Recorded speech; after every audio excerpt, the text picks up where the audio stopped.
My part-time savage was me running like 50 miles a week. What I used to do, and what I do now, is I got to a point, I'd be running, and I was like, okay, man, we could do 10 miles today. I get to 10 miles, but oh no. That fucking demon that I let out every morning that walks the streets at night, he comes saying, no, bitch, not today, man. There's somebody out there that you don't know, have never met in your entire life, that is doing 12, 13, 14. You're going to do another one.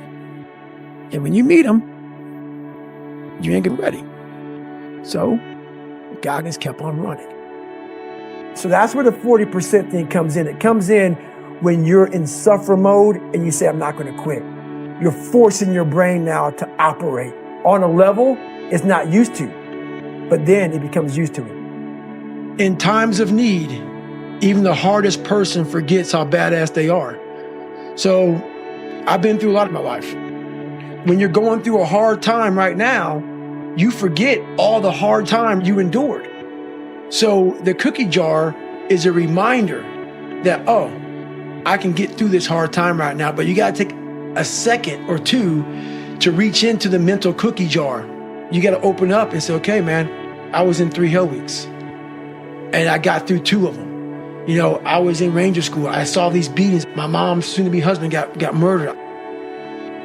All these things I endured alone. I had to remind myself of the strength and the power that I have, that it's in me. It's just a reminder of how badass you are in hard times, because we just forget that bad time consumes our mind. I see where I'm at today, but I know where I come from. I'm amazed at what a human being can actually do. So when I start talking to myself in the third person, it's strictly because I know that I literally made this human being out of a whole bunch of scraps. I wasn't a mechanic. I wasn't a carpenter, so I didn't know how to do any of this. I wasn't trained in how to build a human being from nothing. Like my mom didn't train me, my dad didn't train me, life didn't train me. Well, life did train me, correction. And I started putting this scrap metal together. I'm like, I wonder what's gonna happen. The mind always has the tactical advantage over you. Why is that? It knows your fears. It knows your insecurities. It knows where they're hiding. You're alone. You're alone. You may have a shrink you're going to. You may have a best friend you're going to. But there's 24 hours in the day where you're alone in this brain. And your brain is talking to you in all kinds of ways. And it wants to control you and pull you in these different pockets. If you can't control your own brain and your brain controls you, you're f***ed. You got to tell your brain where you want to go and how you want to go and how you want to get there. You got to control it. If not, it's over. We have a lot more than we think we have. And all I did was I picked up that fucking shovel, and that shovel, I made my own path. And you may have big boulders, and they may be getting 200 miles up the road faster than you, but going through this path of life, this journey over here, there may be some days I get up with poopy pants, and I'm like, you know what, man, like, why am I having this such a structured life? Why? And I'm like, you know what, I'm good. I'm done with this shit. And I sit around and I say, okay, so you want to be normal. So you just want to be like everybody else that roams the world, not knowing the power that's in them, being fine with being mediocre. I'm like, fuck that, man. The worst thing that happened to me is I lost myself. I never had myself. I never found myself. I had no self-esteem. So I knew through working out and through learning, because it took a lot for me to learn also, I started finding self-esteem. Once I found that, that's when doors started opening up. I stopped caring about people, that what they thought, being judged. Wow, if I say this, if I started right now, are you gonna make fun of me? I stopped caring about that. And that's when my life started really changing for me, slowly but surely. I could barely read and write when I was in a junior in high school. I wasn't going anywhere. I was a character. I was trying to find myself through a character. I was making different hairstyles and sagging my pants, and I was off. I was off, man. I was a clown. I was a clown, and I was like, this is not where you're supposed to be in life, man. After a while, I started learning more and more and more through pain and suffering. I started learning so much about stuff. Before I knew it, man, I built this beautiful car. I'm like, how did I do that? I know how to do it because I have all the tools. Through all the failure I went through trying to build this person who's Goggins. It's called raw accountability. Not just accountability where we find that nice happy word. If you're fat, you look in the mirror and you say, wow, I eat a little too much. No, you're fat. You cannot say that to yourself. You have to make a list of the things that you don't like to do. This list should be very long. Like if you don't like making calls, the very first thing you should do is start making a ton of calls. Because why? That begins to own you. You start to drive yourself this way versus this way. But you'll figure out, if you start making a whole bunch of calls, if you like calling, call a lot. Guess what happens? You get over it. So what we do a lot is, I heard a lot of people say, triple down on this, triple down on most of your strength. No. That works for a lot of things, but when you're afraid and you don't have the courage, you have to triple down on your weaknesses and make that become where you start to guide yourself. Okay, I don't like calling. Today I'm making 100 calls. I'm gonna dial 100 times. What happens is, when I was younger, life and society made this big world with all these endless possibilities. My life made my possibilities this big because it made me afraid of all these different things. So all this stuff trapped my mind, it shackled my brain, it made me a prisoner within my own self, saying, this is all I can do. Because why? I'm afraid of this, I'm insecure over here, I got self-doubt over here, back behind me, good Lord, who knows what's behind me? I'm not gonna look behind me. So your life is this big. Versus it being like, I can do all this shot here if I start to break down these walls and barriers. And that's what I started realizing. I could become a Navy SEAL. I could become this, but I was afraid of the water. Think about this. Why are you gonna go be a Navy SEAL when all you do is play in the water? And we don't play, we're in it and we're living in it. So my mind is, I'm gonna go be a Navy SEAL. If I didn't face that fear, no one would ever know me. I was number 3 behind Michelle Obama for a long time until my book sold out. And I was a guy just 21 years ago who was 300 pounds, could barely read and write, and now I have a book just 2 spots behind Michelle Obama. Just because I was afraid. But you overcome those fears, guess what happens? The whole world, you unlock this door and everything opens back up again. I once had that mentality that no one understands what the I'm going through. And if you keep that mentality, you're gonna stay in the same exact spot that you're in. Everybody's going through. So when people get this mentality of like, you don't understand me, you can throw a rock to someone that can understand you if they're willing to break themselves down and stop hiding. A lot of people understand you, but you gotta stop hiding. And then this guy was in my mind. We suffer every day. It's what we do. We do stuff that sucks every day. So then when the suck stuff comes, you're ready for it. And that's how I started coming up. You know, I just started being very uncomfortable. And now it's like just a way of life. What I realized is for me to become the man I wanted to become, I saw myself as the weakest person God ever created. But I never blamed God for anything he did to me. So I wanted to change that to be the hardest man ever created. Am I that? I don't know, but you had to have a goal.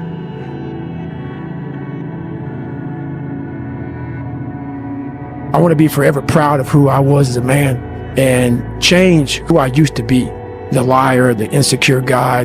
I want to be proud. If I die now, I want to look at myself and say, proud of myself.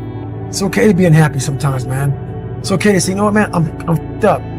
So you gotta go to the truth first. Who are you? Get really accountable and say, okay, who am I? What's the truth about me? Get to that dark place in your mind. Figure out. It may take months, it may take years. Figure out your purpose. Figure out what you want to be in life. Things I'm trying to find more of myself. And the only way I can find more is to silence the world out as much as I can because it's getting busier every day. It's getting faster. And the faster it gets, the more you are missing who the f*** you are. You have to go dark. You have to be quiet in your mind. Get away from people. We love being around people. We love talking. We love parties. We love all that. It's okay to be alone. It's also okay to be unhappy. It's okay to be unhappy sometimes, man. It's okay to say, you know what, man, I'm f***ed up. So you gotta go to the truth first. Who are you? Get really accountable and say, okay, who am I? What's the truth about me?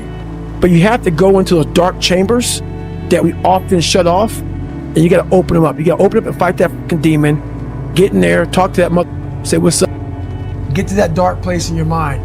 figure out, it may take months, it may take years, figure out your purpose, figure out what you want to be in life. And then from there, okay, I have my purpose. It's easier to accept the fact that I'm just not good enough. I wasn't made to do that. And yeah, some of us can't be LeBron James. But I'll tell you right now, man, we can do a lot when it comes to this pure arm guts and willpower and getting through we have a lot more than we think we have. We like that person who says, hey, you know, man, I don't feel good today, man. And they say, oh, it's okay, brother. Take a day off. Maybe we'll get a pizza and watch the game. We like that. Boy, my whole life. That's why my friends hate my ass, boy. Because I'm hard on me. If I'm hard on me, I don't give a fuck about you. I don't need it.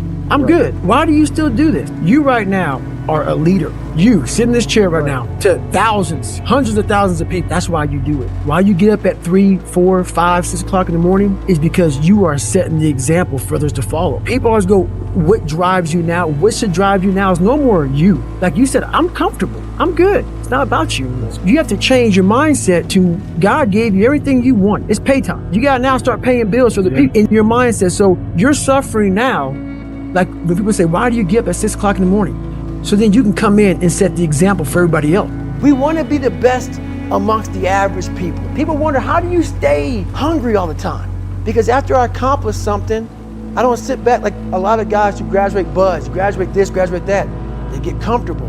They wonder why I'm getting weak, man. I don't know, I lost my edge. What's going on? Because once you hit the top of the mountain, guess what happened? I'm good. I'm good. So you wonder why you're falling down now. Because once you reach the top of the mountain, you got to build another one. That's mediocrity. There's a lot of people in mediocrity who have a nice resume, but they're one-timers, man. They hit a one-time deal, they busted it open, got a lot of money, but they're good. You're mediocre now. These people go to the gym, they get big, they get jacked, they can run fast, but the only thing they're doing is they're coding over the mind. All you're doing is building a bigger, stronger quitter. Your mind hasn't gotten any stronger. So the second adversity comes, like, my God, I'm so fit. What's wrong? Your mind is still soft. Life beat me up bad. I was knocked out in the 12th round of a 15-round heavyweight bout. I was knocked out. But what happened was in the 12th round, when the challenger turned his back on me, I was getting up. And I got up and won the next 3 rounds. So that's my mind about can't hurt me. I was hurt, man. Like literally, I had to overcome so much those first 26 years of my life. And I still do every day today. You know, it's not over. But the mentality of can't hurt me is just that. No matter what's in front of you, man, you have to face, you have to confront, you have to overcome and move forward. So my father, you know, some of the kids that bullied me, my learning disabilities, all these things I went through in life, stuttering, has so many different issues, failing and failing and failing, I had to overcome them. Or they would have overcame me. Throughout this journey, I started becoming this new person. I started creating this new person. People started seeing me as this amazing superhero. In the back of my mind, I knew the real story. And I was like, man, one day you have to really share it. I'm like, man, but do you have the courage? You know, like, it's great to live right here. I've established this. People think you're great. Just stay here. Don't go back. Let's not go back. But the only way you can help people out is let them know that this is possible. So I had to go back and say, this is where I come from. And where I come from is hell. Because what we do so well in this world is we see superhuman people and we title them. The second we title them, what that does, that gives us a get out of jail free card, is that they're the 1%ers. I'm not even going to try to do that because that's not even in me.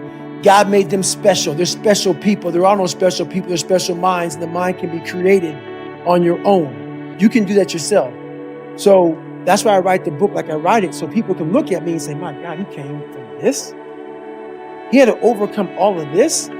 So I take away all the titles, even crazy, even the fact that he's superhuman.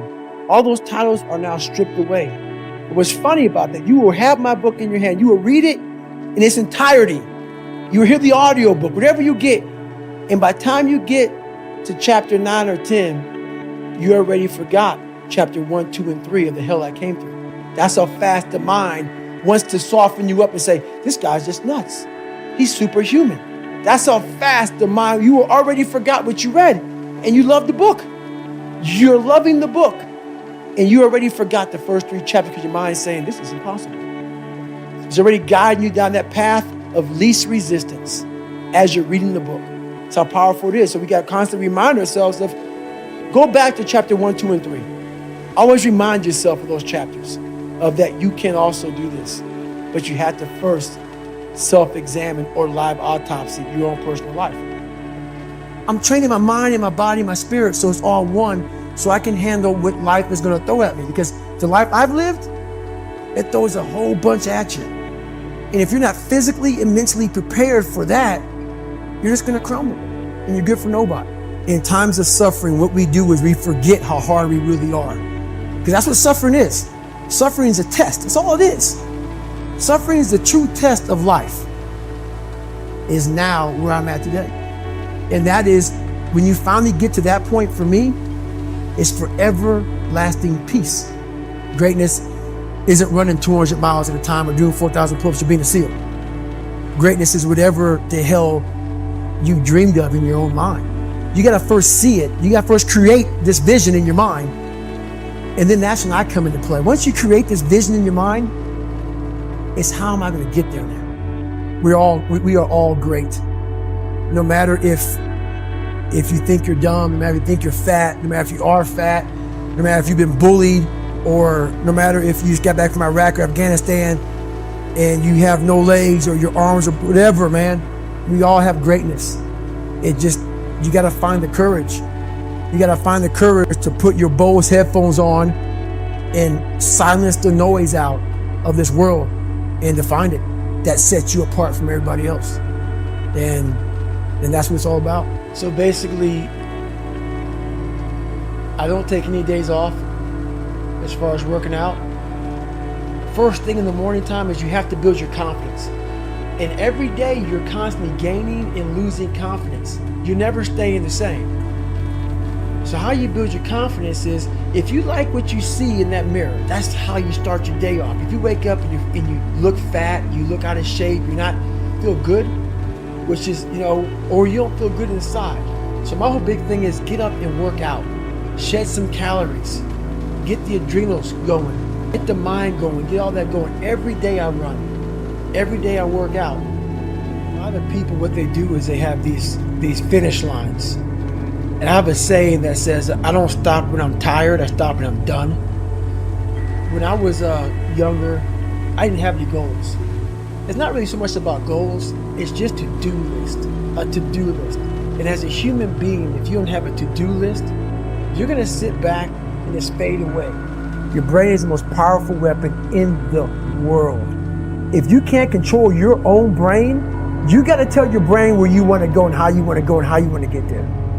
You gotta control it. If not, it's over. A good human being, a fulfilled human being, doesn't need to break anyone down. All they do is want to build you up. So anybody you meet that calls you out of your name, that bullies you, that messes you up, that makes you feel not lifted, they are dealing with something deep rooted. When you quit, your mind says we're done. So it doesn't expand. There's no expansion when you quit. When you say, this sucks, I'm drowning, I'm miserable, I'm suffering, I'm broken, but I'm not going anywhere. What happens to your mind, it says, he's not leaving. So we gotta expand. We gotta grow. We gotta figure this thing out. So then these compartments in your brain, they have to work. And then you start to engage parts of your mind that you never engaged before. When you're in suffer mode and you say, I'm not gonna quit. You're forcing your brain now to operate on a level it's not used to. But then it becomes used to it. The only way anything gets accomplished, you gotta work hard. I can't remember what's in this paragraph to pass this test to get in the military. Read again. Still not getting it. Read again. But if you're not getting it, write it out. And guess what happened? I got it. I can't swim. I'm negative buoyant. Go back again. I can't swim. Go back again. Go back again. Go back again. I got it. I realize if I keep going back and going back and going back, your mind will say, okay, we're gonna figure it out. Because he is not going to stop. The mind always has the tactical advantage over you. Why is that? It knows your fears. It knows your insecurities. It knows where they're hiding. You're alone. You're alone. You may have a shrink you're going to. You may have a best friend you're going to. But there's 24 hours in the day where you're alone in this brain. And your brain is talking to you in all kinds of ways. And it wants to control you and pull you in these different pockets.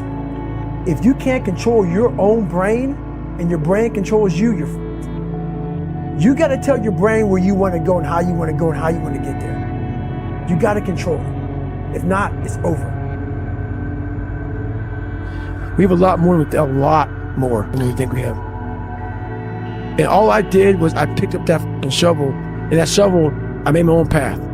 And you may have big boulders, and they may be getting 200 miles up the road faster than you, but going through this path of life, this journey over here, there may be some days I get up with poopy pants, and I'm like, you know what, man? Like, why am I having this such a structured life? Why? And I'm like, you know what? I'm good. I'm done with this shit. And I sit around and I say, okay, so you want to be normal. So you just want to be like everybody else that roams the world, not knowing the power that's in them, being fine with being mediocre. I'm like, fuck that, man. The worst thing that happened to me is I lost myself. I never had myself. I never found myself. I had no self-esteem. So I knew through working out and through learning, because it took a lot for me to learn also. I started finding self-esteem. Once I found that, that's when doors started opening up. I stopped caring about people, that what they thought, being judged. Wow, if I say this, if I started right now, are you gonna make fun of me? I stopped caring about that. And that's when my life started really changing for me, slowly but surely. I could barely read and write when I was in a junior in high school. I wasn't going anywhere. I was a character. I was trying to find myself through a character. I was making different hairstyles and sagging my pants, and I was off. I was off, man. I was a clown. I was a clown. And I was like, this is not where you're supposed to be in life, man. Where it gets hard. And the harder it is, the more you start to push back. And the more you push back, and it's not right for people to talk about. It's not right for, like, let's say you are fat. I was fat. That's why I talk about it. Go ahead and say something. I was fat too. And it was hard every day to get up. I know what it feels like when you roll your fat ass out of bed and all you want, but I can't want it more than you. And so many people just want it the easy way. I'm sorry, man. It's not. So what they start to do is they build this narrative of it's okay. When the narrative should be, you need to fucking work harder. You need to discipline your mind better. We need to help people more than just saying it's okay. It's okay that you're not willing to help yourself out. That's not okay. It's not okay. It's not acceptable. Even though it's your life, if that's acceptable, that's unacceptable. And there's a lot of people in this world, me included, that if I accepted that, I wouldn't be anywhere. So yeah, a lot of people just, they start creating a narrative about themselves that make it okay. The ultimate get out of jail free card. And now the world is set up to have so many get out of jail free cards. Everything is okay. And you can't say a motherfucking thing about it. I want you to go there with me. I'm taking you there with me. I'm a storyteller. I want to take your ass down paradise. So the house I lived in Buffalo, New York, that I got my ass beat every day, funny. We lived on Paradise Road. And it was anything but paradise. So I want you to go there with me. You want to learn from me? Let me take your ass home. Let me take you there. So that's the whole thing about it, man. We're scared to dive into our lives. What made us who we are? The beautiful people that we are. We're all jacked up in so many ways. That's the beauty of us. That's the beauty of me. I'm jacked up, but I figured out my own little process on how to get unjacked up and how to. I'm not going to get the same. I'm not going to get the same way you're going to get there. You may get there by going point A to point B. I might go point C to D to E to F. I'm going to be there the same way you are, just a little harder. That's how I train my brain. So it's just different. I'm just a different thinker. My part-time savage, with me running like 50 miles a week. What I used to do, and what I do now, is I got to a point, I'd be running, and I was like, okay, man, we could do 10 miles today. I get to 10 miles, but oh no. That fucking demon that I let out every morning that walks the streets at night, he comes and says, hey, no, bitch, Now today, man, there's somebody out there that you don't know, have never met in your entire life, that is doing 12, 13, 14. You're going to do another one. And when you meet them, you ain't going to be ready. So Goggins kept on running. On the other side of that extreme place that I call suffering, call whatever you want, there's a whole nother world that people have not even examined. But you have to go to that extreme place to examine it. We want to stay here in this comfortable place.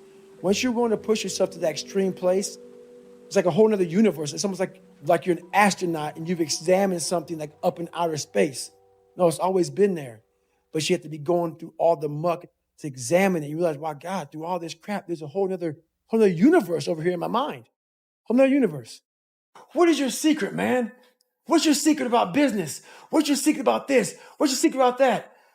The answer is, you see his hands? Hard work, man. I'm sorry. I'm not a magician. It's not magic. It's literally, you're going to have to wake up and you're going to have to sit there and say, today's going to suck. And then when that day is over, you're going to wake up again and say, the next day is going to suck. And that's going to be your life. Unless you're this guy who sits back and says, oh, I have this great idea. And it happens to work. And you could be some lazy fat ass that sits back and makes millions of dollars off of some idea. But the majority of it could just wake up every day, punch that mental time clock and say, this is going to suck. No one was helping me out. My dad made my mom kind of irregular. So she worked 3 jobs, went to college full time, so she was never around. So long story short, what I realized was no one was here to help me. And the feeling I had every morning, I looked in the mirror, was horrible. And I didn't want to feel like that anymore. And how I felt was a kid going nowhere, a kid that was scared. And most kids will accept that and look for help. But the best thing that happened to me, no one helped me. No one felt sorry for me. No one looked at me and said, like this day and age, they'll take you in and they'll tell everybody, stop picking on this person. Back then, they didn't care. The KKK marched in our 4th of July parades. That's how this town was. I had to figure out I wasn't going to be a punk kid all my life. So the only way I could turn around was to suffer. I had to build calluses in my brain. What I realized is for me to become the man I wanted to become, I saw myself as the weakest person God ever created. But I never blamed God for anything he did to me. So I wanted to change that to be the hardest man ever created. Am I that? I don't know, but you had to have a goal. And my goal when I was sitting there, not going to school, being bullied, having no self-esteem, my goal was the only person that's gonna turn this person around is me. The only way I can turn it around is put myself through the worst things possible a human being can ever endure. And that'd be the only way that I can build this brain to handle anything that comes in front of it, callousing my mind through pain and suffering. I had no coach, had no trainer, had no money. I didn't know how to lose weight. I had no knowledge of what I was doing. I was just working. I was just sacrificing. And then through that, all these different tools started coming up. But I would have never found these tools if I didn't put myself in a very uncomfortable place. We all look for toughness. We all want it, but we look for it in a comfortable environment. You will not find toughness in a comfortable environment. Those of you who are listening to this, whoever hear this, you will not find it. I was trying to look for it everywhere. The only way you find it is to drown yourself in a position where you're just out of sorts, where you can't swim and you're drowning. Where you're drowning. You're drowning in life. But you say, you know what, man? I'm gonna figure out how to backstroke or something. I've been in 3 hell weeks, Ranger School, overcome so many obstacles in my life. This last 30 miles of this race is when I realized a human being is not so human anymore. We have the ability to go in such a space if you're willing to suffer, and I mean suffer. Your brain and your body, once connected together, can do anything. And this 30 miles was the life-changing moment. I was out of it. I was in the worst pain in my entire life. I was, to me, on the brink of death. And I was able to chunk this 30 damn miles into small pieces. I was so driven, and I'm not gonna say motivated, because motivation's crap. Motivation comes and goes. When you're driven, whatever's in front of you will get destroyed. I sat in this chair and I was so driven to succeed in this race. This became a personal thing. This became me against this race, me against me. It just became something that I took so violently personal. And I broke this thing down into small pieces. I said, okay, I gotta get nutrition. I gotta be able to stand up. So I went through all these small steps and I was able to stand up.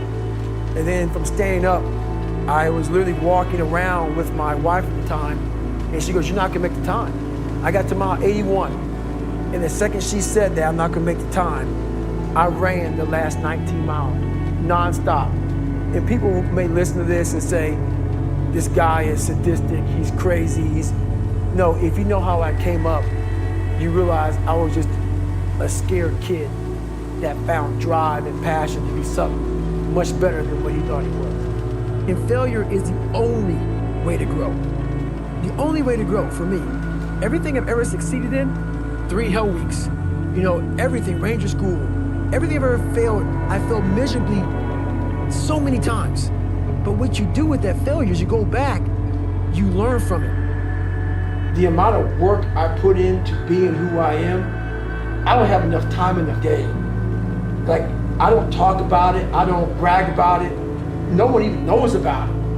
Like 99.9% of the shit I did to get to where I'm at today was alone. Alone. Out there running in cold and heat, suffering in pools, trying to swim.